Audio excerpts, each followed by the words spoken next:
In the past few days and weeks, the stock market has been experiencing a significant downturn. And with everything that's happening in the US right now, it definitely feels like things might be different this time. I know this is probably creating a lot of anxiety and worry, even for myself, who I'd like to say typically remains pretty calm during these times. It's hard to not feel uneasy right now. So I wouldn't be surprised if many of you were also feeling the same way and wondering what the future holds for the stock market and whether it's better to shift our money to cash or just hold off from investing altogether right now. It's during times like these when our emotions are running high that we tend to make the most mistakes, which is why this video today could be the most important that I make for the year. Now, I can't predict exactly what will happen in the stock market in the coming weeks or months, and anyone who tells you otherwise is probably lying to you. However, I wanted to share some data with you here today to offer up a fresh perspective and hopefully clear up some of the uncertainty that you might be feeling. So firstly, what has been going on over the past few weeks? Well, the stock market has been steadily declining over the past few weeks as investors braced for potential tariffs that the Trump administration might impose. Then on April 2nd, literally the day after April Fool's Day, he revealed a broad range of tariffs targeting most of the US's trading partners. And as a result, on April 3rd, the markets opened down over 4%, driven by fears that this move could push the US and possibly other economies around the world into a global recession. Here we're looking at the S&P/ASX 200 index. Since reaching a new all-time high on the 14th of January, the stock market has now fallen by over 10%, which might seem like we're currently in dire straits, but let's zoom out for a second to put things into perspective. This actually shows us that this has been the biggest fall that we've experienced since the COVID-19 stock market crash, where stocks fell by over 30% in a month, which, if you can believe it or not, was over 5 years ago now. The first thing I want to help you guys understand is just how frequently market events like this occur in the grand scheme of things. Many people are drawn to investing into the stock market because they hear about the potential returns of 9 to 10% per annum, which has been historically true depending on which markets you're looking at. In this case, let's examine the Australian share market and the yearly returns it's delivered over the past 120 years. Since 1900, believe it or not, the Australian share market has delivered a return of 13% per annum. Now, the stock market isn't always going to return 13%. Some years the stock market will return lower than 13%, whilst others will be higher. We can actually see here that there were quite a number of years over the past century where the stock market returned greater than 20% in a single year. In fact, looking at this graph, we can see that the stock market has actually only been down 1 in every 5 years, which suggests that the decline that we're currently experiencing is actually quite rare. But only looking at the calendar year performance is actually quite misleading, because it doesn't tell us what's happening within those respective years. Here, however, we're looking at the ASX 200 index, which tracks the 200 largest companies in Australia. And this shows us what's actually happening within each calendar year, and it tells a very different story. If we take the stock market in 2006 as an example, the grey bar chart indicates that the ASX 200 index that calendar year ended up 19%. But the red dot indicates that within the year, the greatest fall from peak to trough was minus 10%. So even though the market at the end of the calendar year ended up 19%, at some point during that year, the stock market actually fell by 10%. That is a massive swing in such a short period of time. But But that just puts things into perspective that these types of movements in the stock market are actually quite common. Even in years that ended up with positive results, sometime during that year, there was often a large market downturn, which just goes to show that market drawdowns like the one that we're experiencing right now are just momentary blips on an otherwise upward trajectory. To put that number into perspective, over the last 30 years, the ASX 200 has had a drawdown of 5% or greater in all but one single year. So we can expect that 97% of the time we'll see a drawdown sometime during the year of at least 5%. We've seen drawdowns of more than 10% or worse 21 times or 70% of the time. 15% or worse we've seen 10 times or 33% of the time. 20% or worse 4 times or 13% of the time, and 30% or worse only 2 times or 7% over the last 30 years. So yes, although the stock market has delivered strong results over the long term, the journey to that has often been very bumpy. I hope that puts things into perspective that this volatility that we're currently experiencing is actually not that unusual. However, what makes this sell-off unusual is the underlying cause, because we've never encountered anything quite like this. We've never had a president before purposely impose reciprocal tariffs, knowing that it would very likely have a negative impact on the global trade market and as a result, the stock market. It does feel like this time is very different. And if it's making you feel uncomfortable, I completely understand because I'm feeling the exact same way. But discomfort and fear are two distinct emotions. If you've been investing for any period of time, you would be familiar with feeling uncomfortable, because behind every market downturn in the past, there was always a narrative behind it that made it feel just as serious or different. Now, I don't want to downplay the risks that we're currently facing here today, but it's also crucial to recognize how the media can exaggerate current events, making them seem far worse than what we've faced in the past. With the benefit of hindsight, it's hard to truly remember how we all felt during major market downturns in the past, like the global financial crisis, the COVID-19 lockdowns, and Russia's invasion of Ukraine. While I'm not dismissing today's concerns, and whilst things could definitely get worse in the future, I'm simply pointing out that although the cause may be different, the market has weathered similar beatings in the past and has always come up on top to reach new all-time highs. That said, no matter how seasoned of an investor you are, it's only natural to think whether or not you should step aside for a minute and just wait a bit before the stock market and all this news of a recession calms down. And I completely get it. Part of me feels the same way. It's a very human reaction to hesitate investing into something when times are so uncertain. But let's try to get a bit of perspective on this.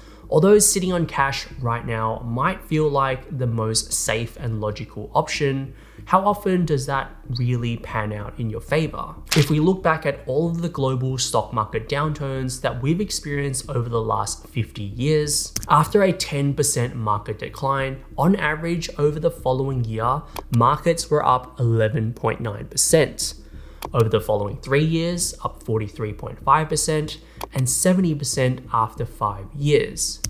After a 20% decline, up 17.7% on average over the next year, 24% over the next 3 years, and over 50% over the next 5. And after a 30% downturn, up 6% over 1 year, 32% over 3 years, and 78% over 5 years. And what's particularly interesting about this current market downturn that we're experiencing is that it's largely caused by a single man. A man who's known to change direction every few minutes. And although there is a risk that things could definitely get worse in the coming weeks or months, there's also the risk that things could suddenly turn around. If it does and you're just sitting on the sidelines with your money, this could dramatically affect your long-term returns. No one would have thought that during the COVID-19 stock market crash, after stocks fell by over 30% in just a single month, that the stock market would rebound the way it did.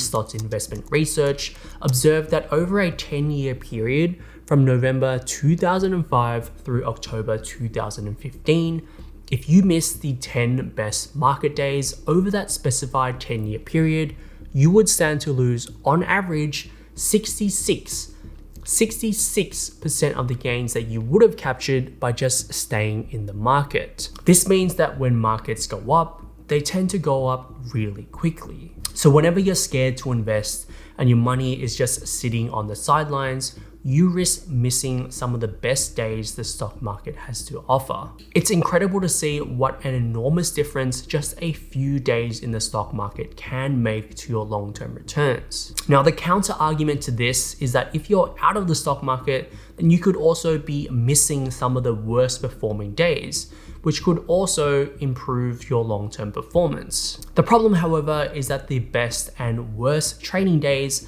often follow each other in quick succession. 7 of the best 10 trading days over this period occurred within 2 weeks of the 10 worst trading days. So if you're going to try and play this game of guessing what the stock market is going to do on a day-to-day basis over the next few weeks or next few months, it's literally like catching a falling knife. It's pretty much gambling at that point, and you're probably better off taking your money to the casino and betting on black or red on the roulette table. In fact, if you're actually thinking about selling your investments, it's actually like catching a falling knife twice, because not only do you need to time it so that you sell at the top, but you also need to time it so that you purchase right at the bottom. Looking back over the last 35 years, if you had decided at any point during that time to cash out your investments or delay investing and instead stick that money into a high yield savings account,